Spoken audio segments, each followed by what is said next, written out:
हम समय का मूल्य नहीं समझ पाते। समय का मूल्य दो जगह समझ में आता।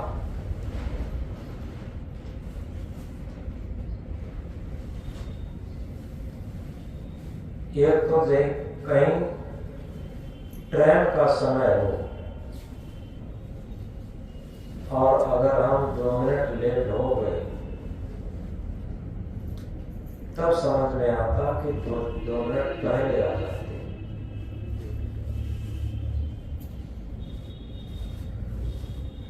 किसी परीक्षा में जाना हो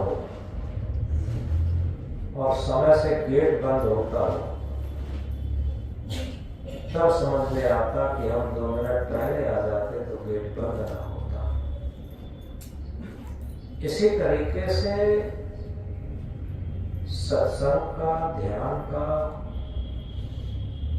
भोजन भजन सबका जो समय का मूल्य देता वही जीवन का मूल्य दे पाता, और जो जीवन का मूल्य देता वही समय का मूल्य दे पाता। ये बहुत महत्वपूर्ण है।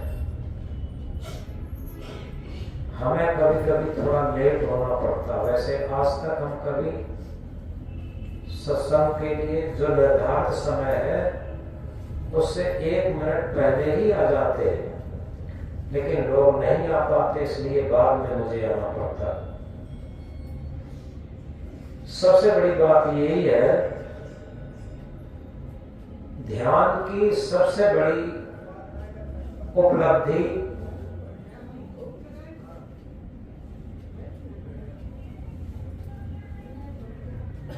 पीछे बात ना करें।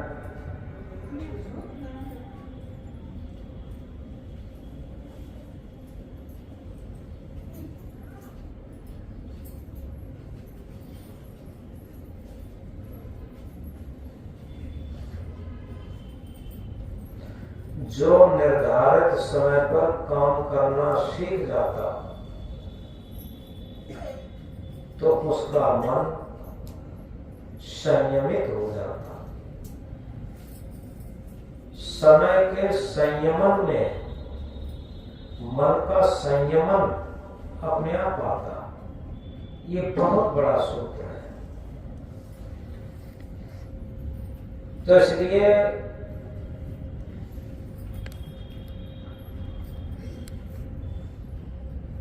निर्धारित समय से 1 मिनट पहले उपस्थित होने की कोशिश करें। ये अच्छी बात है, इससे जागरूकता आती।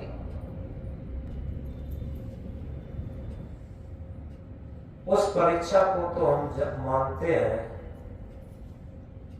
कि स्टूडेंट लाइफ में अगर परीक्षा छूट गई तो फेल हो जाएंगे। ये आध्यात्मिक शिक्षा की परीक्षा है। इसमें तो भोजन न भी मिले,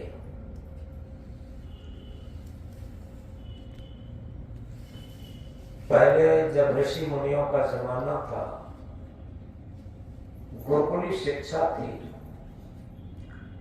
और उन्हीं गुरुकुलों में ऐसे ऋषि मुनि भी रहते थे जो आध्यात्मिक शिक्षा भी देते थे। भौतिक शिक्षा और आध्यात्मिक शिक्षा का संगम था। तो विशेष बात क्या थी कि कोई जिज्ञासु आया किसी गुरु के पास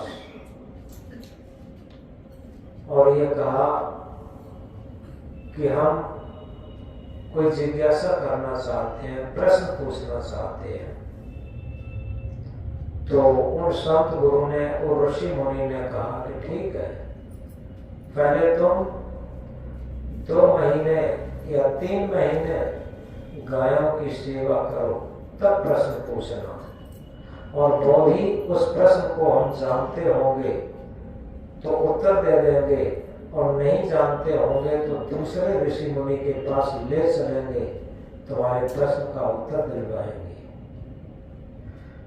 तब कोई ये नहीं कहता था कि 2 महीने तक हम कैसे प्रतीक्षा करें।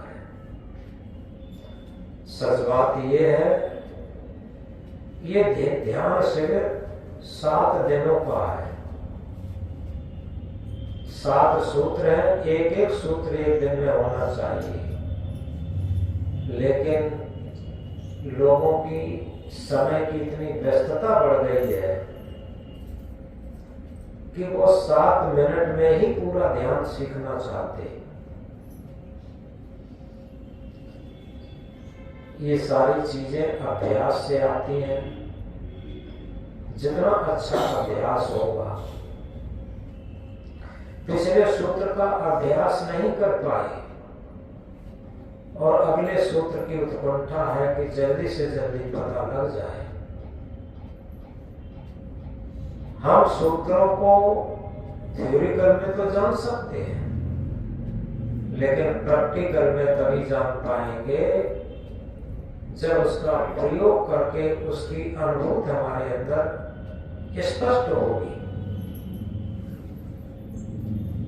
जैसे हमने बताया था, पाक शास्त्र व्यंजन बनाने की कला की एक पुस्तक होती है जिसे पाक शास्त्र कहते हैं। सारा का सारा पाक शास्त्र रट लिया जाए, किसी बहुत बड़े मंच पर कह दिया जाए और सारे श्रोता सुन लें और फिर श्रोता और वक्ता दोनों से पूछें, बताओ रसगुल्ला का स्वाद क्या था, इमरती का स्वाद क्या था, छेना का स्वाद क्या था, तो कोई नहीं बता पाएगा, क्यों? प्रयोग तो किया ही नहीं, वो तो केवल रटा है। इसी तरीके से ध्यान के भी हम 7 सूत्र याद कर लें और याद करके कह दें और सुनने वाले सुन लें, लेकिन जब तक हम उन प्रयोग के अनुसार अपने जीवन को ढालेंगे नहीं, अपने जीवन में उतारेंगे नहीं, अपने जीवन में प्रयोग नहीं करेंगे, तब तक हमें उसका सच्चा लाभ उस स्थिति का नहीं होगा, उस साक्षात्कार का नहीं होगा। ये आध्यात्मिक पाक शास्त्र जितने भी शास्त्र हैं, और वो सब हम याद कर लें, कोई फर्क नहीं पड़ता। इसलिए हम याद रखें कि समय का हम पालन करें और समय के पालन के साथ साथ जो समय शेष बचता है उसमें हम अभ्यास में भी उतरें, क्योंकि यहाँ आए हैं तो अभ्यास में उतरने के लिए आए।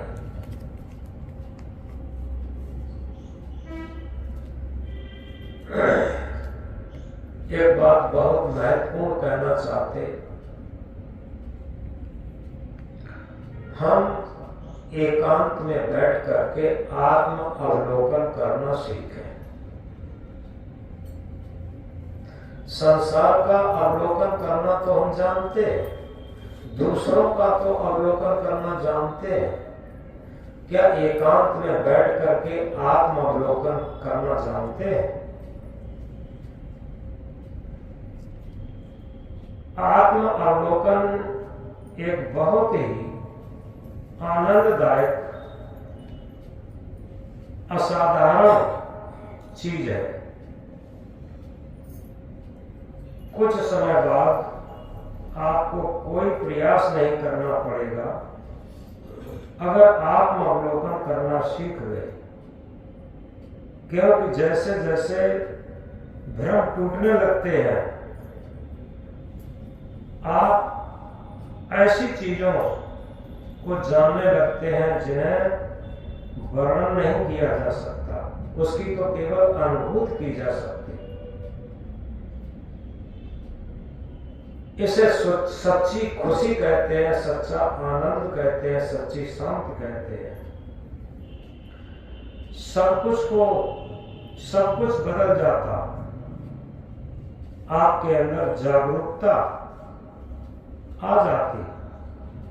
इसलिए जीवन में जितना जितना आत्मावलोकन बढ़ेगा, उतना ही जीवन निर्द्वंद, निष्फिक्र, निश्चिंत, मस्त, सुख शांति पूर्वक होता चला जाएगा। क्योंकि हम मन का अवलोकन करते हैं, इंद्रियों का अवलोकन करते हैं, शरीर का अवलोकन करते हैं, लेकिन आत्म अवलोकन नहीं करते।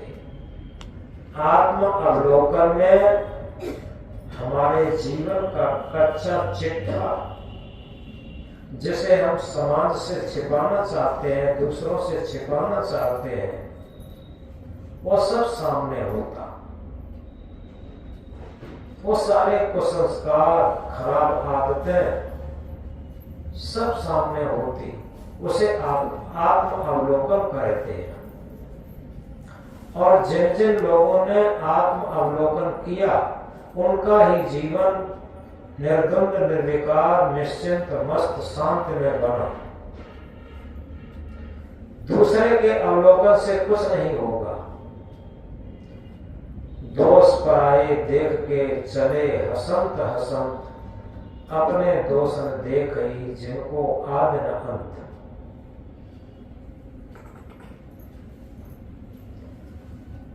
और एक बात बता दें, आत्म अवलोकन भी सत्संग की तरीके से घटना है।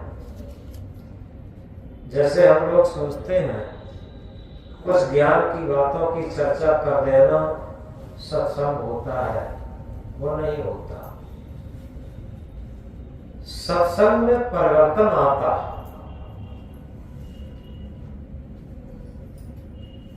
एक मास्टर और उनकी शादी हुई बहुत पढ़ी लिखी लड़की से। उनके पिता वृद्ध हो चले थे, मां पहले खत्म हो गई थी, और उनकी पत्नी अब बूढ़े पिता को, बूढ़े ससुर को रोटी देना नहीं चाहती। उन्होंने एक दिन मास्टर साहब से कहा कि मास्टर साहब, आपके पिता भोजन करते समय लार टपका देते हैं, हमसे अब सहा नहीं जाता। अब ऐसा करो, या तो अपने पिता को लेकर रहो या हमें लेकर रहो। अगर पिता रहेंगे तो हम नहीं रहेंगे। मास्टर साहब बेचारे बिना भोजन किए स्कूल चले गए। स्कूल से जब वापस लौटे तो मास्टर ने भोजन के लिए कहा, मास्टर ने मना कर दिया। तो मास्टरनी ने एक युक्ति बताई कि हमें पता है कि तुम अपने पिता के लिए परेशान हो, हम एक युक्ति 20 का माल निकालती हैं। कुमार के यहां से 100 प्यालियां ले आओ और उसी प्याली में हम भोजन परोस दिया करेंगे और पीछे खेत में फेंक दिया करेंगे। मास्टर साहब ने सब कुछ लाया, 100 प्यालियां लेकर के आ गए। ये खत्म हो जाएंगी तो और आ जाएंगे। मास्टर ने उन प्यालियों में भोजन परोस देती। बूढ़े पिता भोजन को करते, मास्टर ने उसे पीछे खेत में फेंक देते। उनका बेटा था 8 वर्ष का। वो सारी झूठी प्यालियां चौपाल के एक कोने में रखता रहा, बोरे से ढांप देता। यही कोई होली का पर्व आया, मास्टर साहब की छुट्टी थी। उन्होंने चौपाल को सफाई करना शुरू किया तो कोने में बोरे के नीचे सारी झूठी प्यालियां ढकी हुई मिली। मास्टर साहब ने मास्टरनी को बुलाया और ये कहा कि ये सारी झूठी प्यालियां यहाँ कोने में क्यों इकट्ठी की? इन्हें तो फेंक देना चाहिए। मास्टरनी ने कहा कि मैं तो फेंक देती थी, ये कहां से आ गए। तब तक उनका वो 8-9 वर्ष का बेटा आया और ये कहा, पापा जी ये झूठी प्यालियां मैंने इकट्ठी की हैं। मास्टर साहब का मास्टरनी से तो बस नहीं चला, उस छोटे बेटे को एक चांटा जड़ दिया। बेवकूफ कहीं का, ये झूठी प्यालियां अंदर रखने की क्या जरूरत थी। वो बेटा उसके आंसू छलकने लगे, रोने लगा और ये कहा, पापा ये इसलिए रखे हैं कि आपकी तो नौकरी लग गई, आगे नौकरी लगना बहुत कठिन है। आप माता पिता जब बूढ़े होंगे, मेरी भी बहू आएगी, तो इन्हीं झूठी प्यालियों को साफ करके और मेरी बहू इसी में खाना देगी आप लोगों को, इसलिए मैंने झूठी प्यालियां रखी हैं। अब जो हजारों शास्त्र शिक्षा नहीं दे सकते, मास्टरनी का दिमाग चकरा गया, मास्टरनी को आंखों के सामने अंधेरा आ गया, वो बैठ गए और लड़के को बुलाती हैं, बेटा इधर आ। वो नहीं आ रहा और बहुत उसे बुलाया, बेटा आ जा, मुझसे बहुत गलती हुई है, अब मैं पश्चाताप करूंगी। बेटा आया, उसे छाती से लगाया और ये कहा, बेटा तू इस बात को मत कहे कि झूठी प्यालियों में हम माता पिता को भोजन कराएंगे, हमसे बहुत बड़ी गलती हुई है और आज से मैं संकल्प लेती हूँ ये गलती नहीं करूंगी और तेरे दादा को आज से हम थाली में भोजन देंगे और उनकी सेवा करेंगे। ये शिक्षा शास्त्र नहीं दे सकते, कथाएं नहीं दे सकते, जो छोटे बच्चे ने शिक्षा दे दी। ये सत्संग की एक घटना घट गई। सत्संग उसी को कहते हैं जहां पर जीवन में परिवर्तन आए, ध्यान उसी को कहते हैं जहां पर मन में परिवर्तन आए। तो सच बात यह है कि ये परिपाटी नहीं है कि हम थोड़ी देर ध्यान में बैठ लेंगे और ध्यान हो जाएगा, ऐसा कुछ नहीं। हमें अंदर से समझना है। सारे झंझावातों से अलग हट करके हम देखते हैं लोग यहाँ से हटते हैं और फोन लेकर के गेट से बाहर निकल जाते हैं। यहाँ एक छोटी कुटिया है जहाँ सही तरीके के ध्यानों की व्यवस्था है। वहां गेट बंद रहता है और 7 दिन तक, 9 दिन तक, 11 दिन तक गेट से बाहर नहीं निकल पाते। मोबाइल सब गेट पर ही जमा करा लिए जाते, उनमें आपके एड्रेस का एक कागज लगा करके बंद कर दिए जाते। सब लास्ट दिन ही मिलेगा, किसी से कोई बात नहीं करने देते। लेकिन यहाँ तो सब सहज है और सहज का दुरुपयोग करते हैं। जैसे ही ध्यान खत्म हुआ, गेट से बाहर चले गए, सारी बातचीत में अरे क्या हो गया, कौन सी लूट पड़ गई। हम कहते हैं मोबाइल स्विच ऑफ रखो, यहां से जाने के बाद अभ्यास करो, कुछ पल्ले पड़ेगा, कुछ नहीं। तो इसलिए ये बातें इसलिए कह रहे हैं कि हमारे अंदर थोड़ा आत्म मंथन हो, आत्म जागरूकता हो, आत्म विवेचना हो और आत्म जागरूकता आए। इसलिए आत्म अवलोकन जो अभी हमने कहा था, आत्म अवलोकन एकांत में बैठ करके करें। हमारे जीवन का कच्चा चिट्ठा, हमारे मन का कच्चा चिट्ठा हमारे सामने उपस्थित होगा कि हम कितने बड़े भक्त हैं, कितने बड़े संत हैं, कितने बड़े साधक हैं। ये बात सब समझ में आ जाएगी जब हम आत्म अवलोकन करेंगे। इसलिए सावधान हो जाएं कि जो शेष समय मिलता है उसमें हम अपना अभ्यास करें और आत्म अवलोकन करें। ये बड़े सौभाग्य का समय होता है जब हमें अपने मलिन अंतःकरण को निर्मल अंतःकरण बनाने में हमारा कितना बड़ा योगदान होगा जब हम समय का सदुपयोग करें तब। और समय का दुरुपयोग करेंगे तो स्वयं को भी धोखा देंगे और दूसरे को भी धोखा देंगे। तो इसलिए ये झकझोर इसलिए लगाई कि आगे जितने जितने सूत्र आ रहे हैं वो सब सूक्ष्म सूत्र हैं। जब यही सूत्र सही तरीके से हम अभ्यास में नहीं उतर पाएंगे तो आगे के सूत्र क्या समझ में आएंगे। अब हम लोग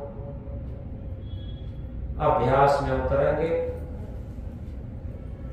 सहज आसन पर बैठ करके रीढ़ को सीधा रख करके आंख को बंद करके अच्छे अभ्यास में उतरे। एकाग्रता पूर्वक, सावधानी पूर्वक, किसी का मोबाइल स्विच ऑफ न हो, स्विच ऑफ कर ले। और इस बीच कोई भी आवाज नहीं होनी चाहिए। इसलिए सही तरीके से अभ्यास में उतरेंगे, समय का सदुपयोग होगा और साधना में हम आगे बढ़ेंगे। हमारा मन निर्द्वंद, निर्विकार, निश्चिंत, निष्फिक्र और शांतमय होगा। इसलिए आए और अभ्यास में उतरें।